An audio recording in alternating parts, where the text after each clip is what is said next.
Évidemment, on parle de politique, hein. C'est quand même une situation particulière qu'on vit actuellement à quelques heures peut-être de la fin du monde, comme je le disais en introduction. C'est bel Olivier. Ben non, on a dit qu'on avait un message d'espoir aujourd'hui. Ah, c'est ça, c'est de l'espoir. Oui. Excusez-moi, je me trompe de thème. Antoine Robillard, Robillard? Colin. Antoine Robillard. Robitaille, comment va la vie à Québec? Ça va très bien, je te remercie. Justement, Bon. sur Charles Milliard, je ne sais pas si tu avais vu la publication X de France-Hélène Duranceau tout à l'heure, Oui. qui lui reproche carrément de faire du plagiat. Là. Oui, ben France-Hélène est active aujourd'hui, Oui. là, entre les grannies, puis le plagiat, puis elle a le fusil bien chargé, j'ai Elle a le doigt l'impression. pesant. Je dirais qu'elle a le couteau entre les dents. Peut-être, ouais.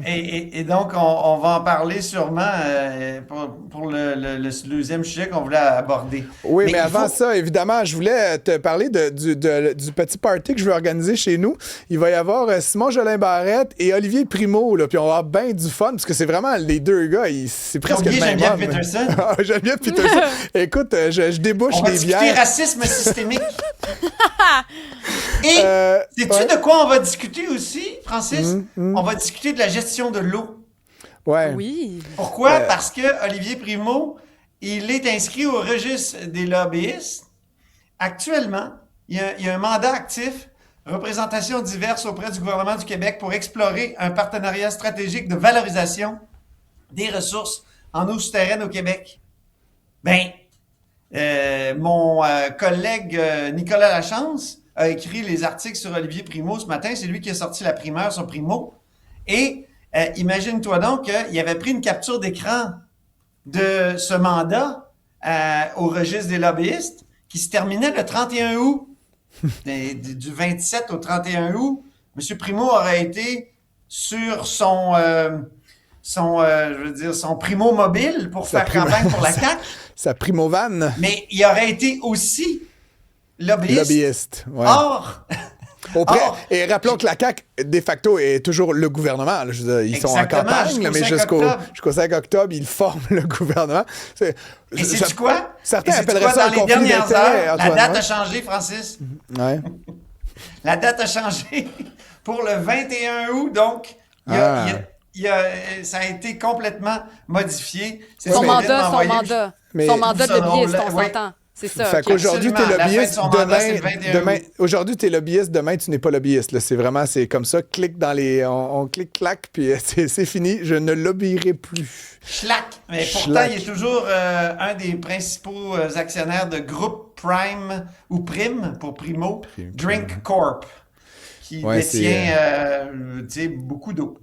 Je reviens quand même... 3,4 milliards de litres d'eau par an au Québec, des réserves d'eau. C'est quelque chose. Je reviens quand même sur cette coalition. Et là, on en a nommé 3 personnages qui ne pourraient pas, à mes yeux, être plus aux antipodes du spectre politique si on imagine un spectre à 3 dimensions. Je t'avouerais que je suis confus, Antoine. Mais en politique, il y a une expression, et je dirais même c'est un cliché, il faut élargir la tente. Oui, mais... Récemment, j'entendais un chroniqueur aux États-Unis qui disait une tente, là, quand elle est très élargie, là, ça devient un chapiteau. Et qu'est-ce qu'il y a dans un chapiteau? C'est un cirque! Alors, j'avoue que je trouve ça difficile, moi aussi, d'imaginer ces 3 personnages-là autour d'une table de caucus. Ils sont vraiment très, très différents. Là, Madame Fréchette nous dit que pour ce qui est du racisme systémique, il n'est pas question d'adopter ce principe-là, ce concept-là que Madame Peterson met en avant, puis a défendu, puis a reproché à la CAQ de ne pas défendre. Bec et ongle, là, je veux dire, c'est pas un truc moi, je préfère la bière légère. Là, c'est comme c'est consubstantiel de son identité à Geneviève Peterson. Là, c'est tellement bien dit, je suis tout à fait d'accord. Ça fait partie exactement de ce qu'elle pense foncièrement. Et elle dit qu'elle s'en va en politique pour défendre ses convictions. Elle a dit qu'elle n'a pas changé ses convictions. Alors, il y a de la pression sur elle parce que c'est quand même la première ministre qui vient de dire non, ce concept-là, il ne sera pas accepté. Mais, et là, il y a Simon Jolin Barrette qui, lui, fait le choix, je pense, le choix du bon soldat. Il fait pour l'avenir de sa formation politique. Il va être candidat. Donc, moi, on m'avait dit là, que vraiment, il avait fait des téléphones auprès de ses conseillers anciens et nouveaux pour savoir, tu sais, s'il devait se retirer tout de suite. Il était vraiment tenté. Certains étaient même prêts à enregistrer l'annonce, mais finalement, Simon Jolin Barrette décide de rester dans ce chapiteau, pour reprendre mon image de tout à l'heure. Et certains se demandent, Francis, qu'est-ce qu'il a obtenu en retour? Mais moi, je trouve que c'est pas une très bonne question. Parce que Mme Fréchette, elle peut pas lui garantir grand-chose. J'ai regardé tout à l'heure les prévisions de 2 sites de prévision de comté, là. J'ai donc Québec 125 et Route 127. C'est le site de Stéphane Gobeil, qui est un ancien rappelons qu'il y a maintenant 2 nouveaux comtés. Hein. Je me suis toujours fié à Québec 125, mais dans les faits, il y a maintenant Québec 125 ne veut pas changer son nom parce que c'est une bonne marque.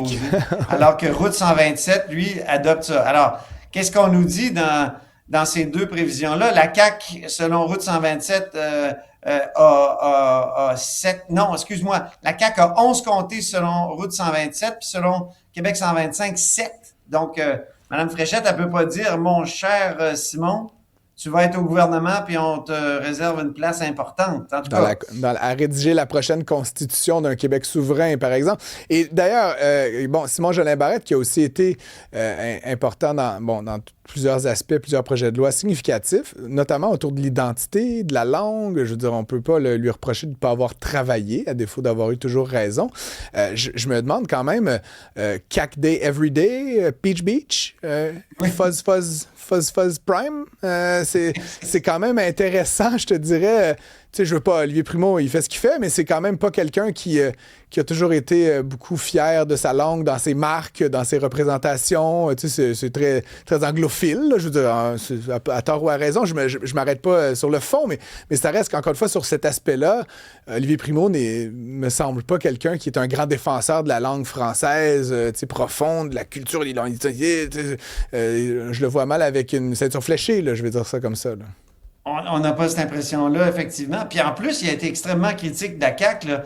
Marc-André Leclerc, ce midi, au bilan, à LCN, nous sortait une citation incroyable d'Olivier Primo qui vraiment là, fustigeait la CAQ pour avoir créé Santé Québec.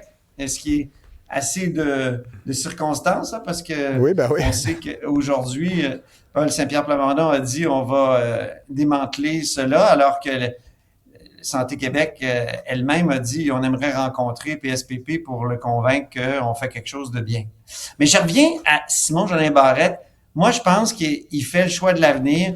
Il se dit, je serais peut-être chef parlementaire de la CAQ si Mme Fréchette n'est pas élue, elle, dans Trois-Rivières. Puis il y a plus de chances que M. Simon Jolin Barrette soit élu dans Bordua que Mme Fréchette dans Trois-Rivières. 40% des intentions de vote selon les dernières estimations dans Bordua. Donc, on peut l'imaginer, chef parlementaire, qui pourrait se dire, moi, je reprends la CAQ puis je la reconstruis. On sait qu'il veut devenir premier ministre, il est encore jeune, dans la trentaine, fin de trentaine. Donc, c'est quelqu'un, il faut le dire, qui aime beaucoup le travail parlementaire et la fonction de législateur. Parce que tu as mentionné ces projets de loi et ces lois qu'il a fait adopter sur la défense de l'identité, mais il y en a plein sur l'accès à la justice. Je te dis, moi, j'ai rarement vu un ministre faire adopter autant de projets de loi. Oui, il a échoué avec la Constitution. C'était un énorme morceau. C'était une espèce d'éléphant. Mais tu sais, il a fait adopter des projets sur le pourboire, sur énormément là, sur la défense des consommateurs, tout ça. Donc, je pense que même comme parlementaire, quand un parlementaire aime être un parlementaire, aime faire des lois, ben on peut le voir comme, je rappellerai juste Véronique Yvon qui a réussi à faire adopter une loi sur l'aide médicale à mourir qui a transformé cette notion-là jusque... La Cour suprême a été obligée de changer d'idée sur la question. Ouais. Ceci dit, on verra bien, mais s'il est élu et que sa chef n'est pas élue, ou s'il est élu puis que la CAQ a 7 députés, ça va quand même lui faire une drôle de jambe après toutes ces années comme ministre de se retrouver backbencher sans même former un parti officiel. Mais imagine s'il y a un référendum. Ouais. Imagine s'il est chef parlementaire de la CAQ, il y a un référendum sur la souveraineté. Lui, je veux dire, on sent qu'il est quasi souverainiste. Il est tellement autonomiste que son curseur est très, très proche du bleu foncé. Peut-être un futur transfuge, même. Écoute, on est rendu dans la politique fiction. Moi, je le verrais pas comme transfuge, mais je le verrais dans une espèce d'entente du 12 juin. Là, je fais référence à ta mémoire de 1995. Je sais que tu es très jeune. Vaguement. Moi, j'avais quelques années déjà. Oui, c'est ça. Et je n'étais pas vieux quand même. J'avais 27 ans, je pense. Mais tout ça pour dire qu'en 95, Parizeau va chercher l'appui de Mario Dumont puis de Lucien Bouchard. Ils font une grande entente. Puis ils se disent, on va... et là, peut-être que Paul Saint-Pierre ferait la même chose en 2029, faire un référendum puis élargir encore une fois l'attente avec CAQ de Simon-Jolin Barrette, disant je suis dans les conjectures totales et peut-être le QS de Ruba-Gazal. En tout cas. Ouais. Ceci dit, si tu veux mettre le chapiteau dans la tente, ça va te prendre une très grande tente, mais là, rendu là, écoute, on se fera un peu de construction rendu là.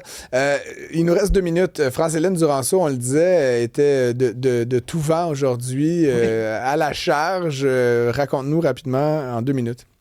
Mais elle a vraiment condamné le candidat du Parti québécois dans Charlevoix-Côte-de-Beaupré, François Garriépi, pour des propos disgracieux. Et, on en parlait hier, toi et moi.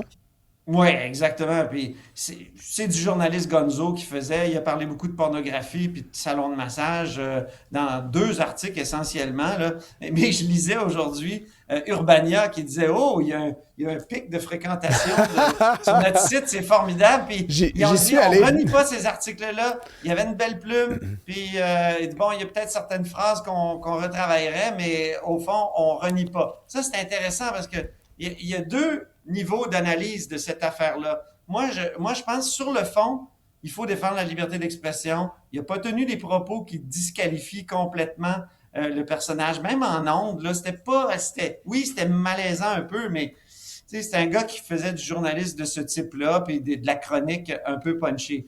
Sur le plan de la stratégie politique maintenant, moi, je comprends France-Hélène Duranceau. La CAQ et France-Hélène Duranceau, ils ont de la misère avec l'appui des femmes actuellement. Ça a souvent été un problème de la CAQ, sauf en 2018-2022. Et là, ça revient. Là, puis même plusieurs chroniqueurs, je pense à José Legault, qui ont souligné le fait que même une femme à la tête de la CAQ a de la misère à avoir l'appui des femmes. Alors, en attaquant le PQ, qui a déjà eu des problèmes aussi similaires, où là, ils sont 30-30 chez les femmes-hommes, moi, je pense qu'il essaie d'installer, puis il souligne d'autres cas. Là. Il y a le cas d'un Hébert qui est candidat dans Portneuf pour le PQ, qui tient des propos très durs à l'égard de Mme Fréchette. Il essaie d'installer cette espèce de récit selon lequel il y a des candidats misogynes, puis que le PQ fait rien avec ça. Donc, on essaie d'attaquer le PQ là-dessus, peut-être pour se remonter aux yeux de l'électorat féminin. Ben allez, au diable le temps, je veux quand même t'entendre parce que j'ai vu cette vidéo et je ne la comprends pas. Est-ce que Christine Fréchette est en train de perdre le nord? On lui pose une question, elle est à Roberval, là, pas Gatineau sur le bord de la rivière, là. Et on lui pose une question en français et elle se met à répondre en anglais. Mais là, je t'avoue que j'ai demandé des explications ce matin. J'ai eu des réponses de la part de son entourage, genre « Il y a des moments importants où il est essentiel de s'adresser à l'ensemble des Québécois. » Moi, je me suis dit « Mais voyons donc, le français suffit pas? » C'est vraiment bizarre. Ben à Roberval, plus tard aujourd'hui, ils ont affirmé et nous ont démontré que la journaliste elle-même avait dit « Je suis de Radio-Canada, je parle pas assez bien anglais pour poser la question en anglais. » Donc, pourriez-vous répondre en anglais? Parce que je vais envoyer l'audio dans le système. On m'a pas dit ça ce matin, moi, quand je l'ai condamné et même ce midi. Mais cet après-midi, on m'a démontré ça. Et j'accepte le fait, mais ça s'ajoutait quand même, je trouve, à plusieurs moments où Mme Fréchette a comme eu l'air d'être très bilingual à Ottawa. Oui, comme ça a été le cas à Terre-Neuve. Là. Plus tôt, tu me le faisais remarquer lors de l'annonce de l'entendre avec Churchill Falls lundi dernier. Sybelle, Olivier, est-ce que tu avais une question? Non, j'allais poser une question, mais Antoine, finalement, étant donné que tu as la réponse, ce n'était que spéculation, Antoine mais on a la réponse a maintenant. toutes les réponses. Vous pouvez le suivre sur toutes les plateformes. Ça a été un grand plaisir de te côtoyer en cette fin de saison. Antoine, j'espère te revoir très bientôt. On se revoit lundi, Antoine, en tout cas, dans l'émission de Benoît Dutrisac. Oui, mardi dans mon cas, mais... oui, c'est vrai, mardi. Oui. Bon week-end, Antoine. Salut, merci Francis, puis au plaisir.